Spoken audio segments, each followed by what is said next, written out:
কাতার বিশ্বকাপে একটি অন্যতম বিতর্কের বিষয় ছিল।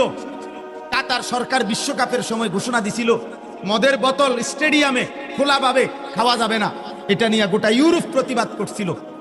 অর্থাৎ আলোচ্য বিষয় ছিল যে মদের বোতল কি ঘরের ভিতরে খাইবো না মাঠে খাইব। জি জি, ব্রাজিল বিশ্বকাপের সময় ওনারা নিজেরা হিসাব দিছিল। ব্রাজিলের কিছু জনগণ প্রতিবাদ করছিল যে আমরা অল্প আয়ের দেশ, এত বড় বিশ্বকাপ আয়োজন করলে আমাদের আর্থিক লস হবে। ব্রাজিল সরকার তখন হিসাব দিছিল, আমি নিজে পত্রিকায় দেখছি যে হিসাবের মধ্যে তাদের আয়ের যে খাত দেখাইছে তার মধ্যে একটা খাত হইল এই বিশ্বকাপ খেলা উপলক্ষে 1.5 মাসে যে পরিমাণ নারী হোটেল ভাড়া নিবে জিনা আর ব্যভিচার আর বেশ্যাবৃত্তির জন্য, এটার মধ্যে বিশাল বড় আর্থিক টাকা আসবে। আমরা বুঝি না, আমরা চাঁদের দেশে থাকি না, আমরা পৃথিবীতে থাকি। একটা ফুটবল বিশ্বকাপকে খেলাকে কেন্দ্র করে হিসাব লাগাও।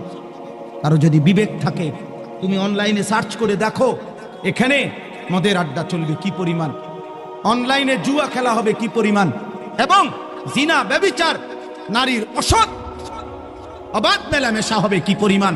তুমি খবর নাও, তুমি খবর নাও। আমার একটা ছেলে ভাই বলো, বিবেক যদি থাকে আমার ভাই বলো, ব্রাজিল আর্জেন্টিনার সাথে আমাদের দিন ধর্মের কোন সম্পর্ক আছে? আচ্ছা রাখেন, এটা বাদ দেন। আমাদের রাষ্ট্রের, আমার এই মাতৃভূমি বাংলাদেশের আর্থিক, সামাজিক, পরিবেশগত যে কোনো উন্নয়ন অগ্রগতির সাথে ব্রাজিল আর্জেন্টিনার কোনো সম্পর্ক আছে? তো তাহলে আমি কেন ব্রাজিল আর্জেন্টিনা আমার প্রিয় হলো কেন? আমার একটা জিনিস বুঝাও, বাদ দাও আখেরাত, বাদ দাও ইসলামী দৃষ্টিকোণ। বাংলাদেশের উন্নয়নের ক্ষেত্রে, বাংলাদেশের আর্থিক, বাংলাদেশের সামাজিক, বলেন কি সেটা ভাই? দেশের রাষ্ট্রের উন্নয়নের ক্ষেত্রে একজন বলেন, একজন বিবেকবান চিন্তা করো ছেলেরা, যে এই যে ফিফা ফুটবল বিশ্বকাপের আয়োজন করে ওনারা বলুক এর দৃশ্যমান গোটা বিশ্ব মানবতার মানুষের উন্নয়নে এটার উদ্দেশ্য কি, যে মানুষের কি কল্যাণ হয় এর দ্বারা, এটা বলুক। কথা বুঝেন নাই? ওদেরকে বলতে বলেন মানবতার কি কল্যাণ, এতে মানুষের কি কল্যাণ? কোন কল্যাণ মনে হয় এটাতে? কি কল্যাণ? 3টা দেশে মিলে এবারের বিশ্বকাপ, 3 দেশেই 3টা উদ্বোধনী অনুষ্ঠান হবে। 3টা উদ্বোধনী অনুষ্ঠানে পৃথিবীর সারা নর্তকীরা নাচবে। তাইলে ফুটবল খেলার সাথে নর্তকীর উলঙ্গ অর্ধ উলঙ্গ নাচের সাথে কি সম্পর্ক, আর এর দ্বারা মানবতার উন্নয়নের কি সম্পর্ক? বলেন, এটা কি চারিত্রিক উন্নয়ন হবে না আর্থিক উন্নয়ন হবে? কি হবে?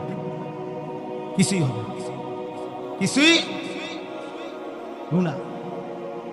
আর কি? আর কিছু গুনাহ, গুনাহ। আখিরাত বরবাদ হবে, আখিরাত বরবাদ।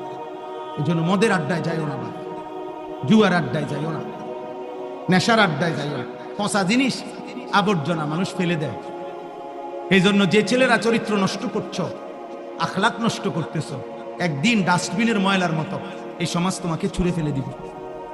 তোমার দিকে কোনো কুকুর জানোয়ারও ফিরে চাইবে না, করে যা বেটা, বাদ দেবে না, অসভ্য চরিত্রহীন বেটা, বাদ দেবে না, বাদ দে।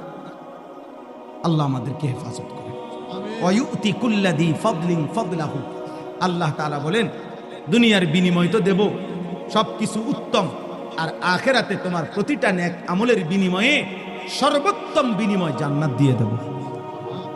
ওয়া ইন তাওয়াল্লাউ, এবার আল্লাহ বলেন, নবী বলেন, যদি মুখ ফিরাইয়া নাও আল্লাহর বিধান থেকে, ফা ইন্নী আখাফু আলাইকুম আযাবা ইয়াউমিন কাবীর, তাহলে আমি আল্লাহর পক্ষ থেকে তোমাদের জন্য কিয়ামতের ময়দানের কঠিন আযাবের ভয় করছি। হে আমার জাতি, এই মিথ্যা, চুরি, ডাকাতি, এই জিনা, এই ব্যভিচার, এই মদ, জুয়া, এই গান বাদ্য, মা বোনদের বেপর্দা জীবন, বেনামাজি জীবন, খোদার কসম আল্লাহ বলছে, আমার নবী আপনি বলেন আল্লাহর আযাব আসবে, আখিরাতের আযাব হবে, জাহান্নামের আযাব হবে। আপনারা বলেন ভাই, আমার এই শেষ কথা, আপনারা বলেন ইবলিস আল্লাহর কাছ থেকে বিতাড়িত হলো কেন? নাফরমানির কারণে। নূহ আলাইহিস সালামের কওম পানিতে ধ্বংস হলো কেন? আল্লাহর নাফরমানির কারণে। লূত আলাইহিস সালাম, হুদ আলাইহিস সালাম, শোয়াইব আলাইহিস সালাম, নমরুদ, ফেরাউন, কারুন, হামান, যুগে যুগে প্রত্যেক মানুষ নাফরমান। কেন ধ্বংস হইল? আল্লাহর নাফরমানির কারণে। অতএব পাপ, নাফরমানি আমাদেরকে আল্লাহর আযাব নিয়ে আসবে। এবং শুরুতে বলছি, আবারও মনে করে দিচ্ছি, নিজেদের স্ত্রী, ছেলে মেয়ের ঈমান, আমল, আখলাক, চরিত্রের নজর দেন। বাবারা মানুষের চর্চা করেন, মানুষের পরিচর্যা করেন, মানুষ বানান। শুধু আসবাব আর ফার্নিচার, শুধু খাট আর বিল্ডিং নয়, মানুষের পরিচর্যা জরুরি। কার? মানুষ। মাদ্রাসা সেটা করে, মাদ্রাসা মানুষ বানায়, আখেরাত চিনা, আল্লাহ চিনা।